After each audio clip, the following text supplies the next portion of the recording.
What's up, nerds? I'm McKinley, and today I'm doing my wrap-up for books Something Through Something. As you guys know, I was in a reading slump. This is my dog, Dixie.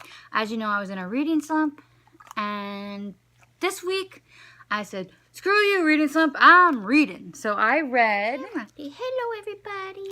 I'm Dixie, and I love my mama. I read 1, 2, 3, 4, 5, 6 books, so I'm pretty excited about that. And now I'm just going to dive into them. My least favorite was probably Timekeeper by Tara Sim. I was just bored throughout most of it. I wasn't really interested. I didn't care. I actually don't even know if I finished it because it had that little impact on me. But I don't know if it was the book's fault so much as it just wasn't the type of book I needed to read right now to get out of my reading slump. But if you don't know what it's about a world, like an alternate universe, 18th century, I think, type world, where the world is kind of run by clocks, and if a clock breaks, that town stops. And the character we follow is a clock mechanic whose father is actually trapped in a town whose clock stopped.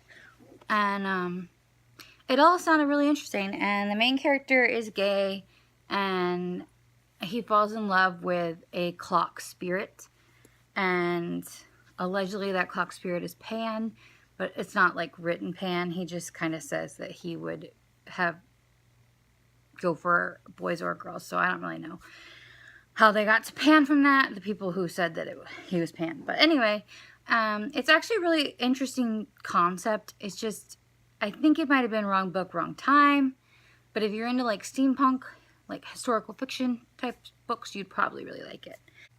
I gave that 2 stars. Next up is Looking for Group by Rory Harrison. I gave this a 3-star rating. It might be more like 2.5. I just wasn't connected to the characters. It's about a guy who just found out he's in remission and he's not going to die, and he's really into World of Warcraft, and he's been talking to this girl online through the game for years while he was sick and everything. And one day he's trying to register for school, but they won't let him without his mother, and his mother's really shitty. And so he just kind of steals the car and goes and finds out where this girl lives and goes to her house. And not like in a I'm gonna sweep her off her feet way. She was like his only friend.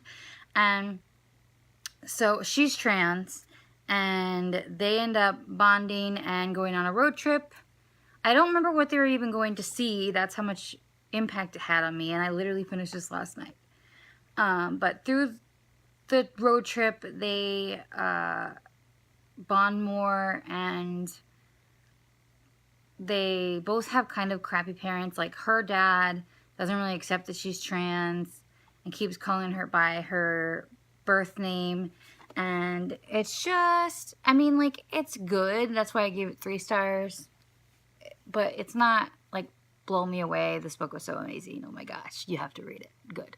So, yeah. The next read I have is How to Repair a Mechanical Heart. I actually think I'm going to film a review for this one, because there were so many things that I absolutely loved and swooned over in this book, and there were so many things that gave me anxiety and made me cringe because of how awkward they were.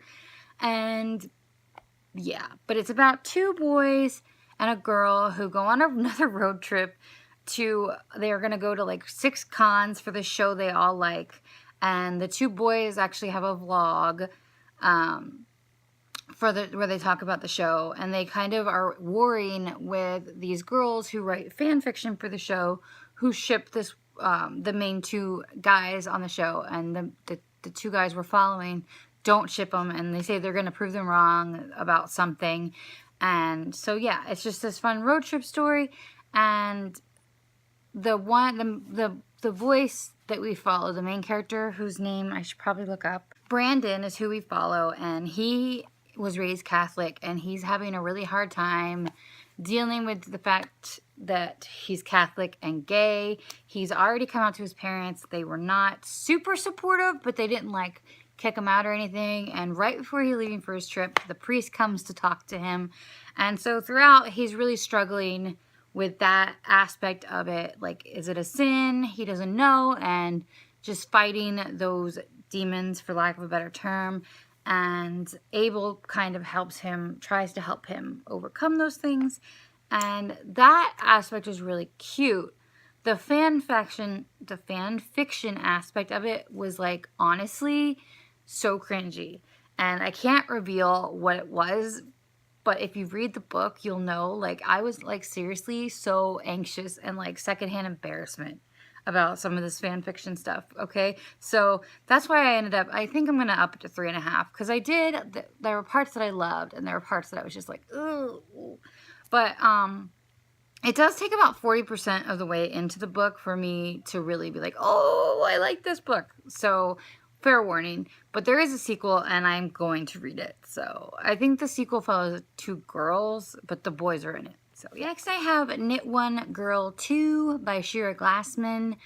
This is a novella about a girl who dyes yarn for like a sock club, which is like a knitting thing, where you send a mystery, like our mystery boxes, we all know what those are, mystery yarn colors to people who sign up for it. And in it, she's while looking for inspiration for her next sock club that she's going to do, she sees this art in a art gallery, and she falls in love with it and wants to base her yarn off the colors in this woman's art. So she contacts her and asks, and they form like a working friendship, and it turns into more. Obviously, you can tell by the cover. This was a really cute novella that I can't really go too much into because it's so short, and I liked it a lot. There was just one section where the main character describes another woman as fat, and it just really rubbed me the wrong way, because I'm not a super big fan of thin people describing fat people as fat. I think there's better ways to do it, and I know the author's thin, so that rubbed me the wrong way. But I wouldn't let it deter you from reading it at all if that's a concern. It's just one quick thing, and one of the love interests is full-figured. It's just a really cute story. So I recommend it, but I just wish that hadn't happened. I wish she had described her as full-figured, or, plus something else. Next, I reread Simon versus the Homo Sapiens Agenda. I reread this because I was trying to get out of my reading stuff, and I was like, let me read an old favorite. So I picked this up, and as always, I love this book so much. It's so cute. I'm sure you know what it's about. It's about a boy named Simon who is blackmailed by a guy who finds emails that he sent to another boy in their class revealing that he's gay.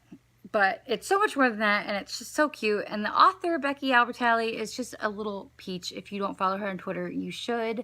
She's just such an angel, and I just love this book. I love her other book, and I love her so much. So, yeah. Finally, I read, by the way, that was 5 stars. Finally, I read Gentleman's Guide to Vice and Virtue by Mackenzie Lee, and I loved this book so much. I credit this book and Simon for getting me out of my reading slump, because they were the first 2 books that I didn't have to like force myself to pick up, and it's just so fun.